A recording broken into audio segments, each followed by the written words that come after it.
शहरातील अनेक प्रश्न घेऊन अमरावती मनपा आमसभा डॉक्टर बाबासाहेब आंबेडकर सभागृहात घेण्यात आली।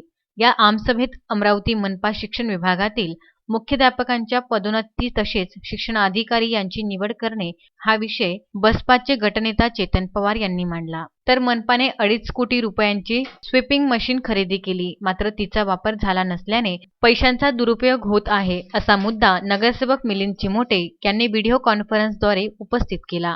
मनपा टॉयलेट हायड्रोलिक ऑटो घोटाळा प्रकरणी प्रशासकीय स्तरावर योग्य चौकशी करण्यात आली नाही, अशाने नागरिकांमध्ये संशयाचे वातावरण निर्माण झाले आहे, असा गंभीर प्रश्न नगरसेवक धीरज हिवसे यांनी उपस्थित केला। मनपा क्षेत्रातील थकीत मालमत्ता करावरील नागरिकांना सवलत देण्यात यावी हा प्रश्न नगरसेवक तुषार भारतीय यांनी उपस्थित केला।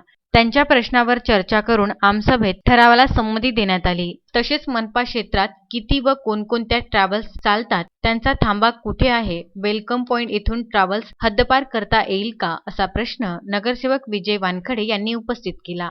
या आमसभेत पीठासीन मनपा आयुक्त प्रशांत रोढे, महापौर चेतन गावंडे, उपमहापौर कुसुम साहू सह नगरसेवक उपस्थित होते, मात्र महिला नगरसेविका काहीच प्रमाणात उपस्थित होत्या। अजय शृंगारे, विदर्भ न्यूज, अमरावती।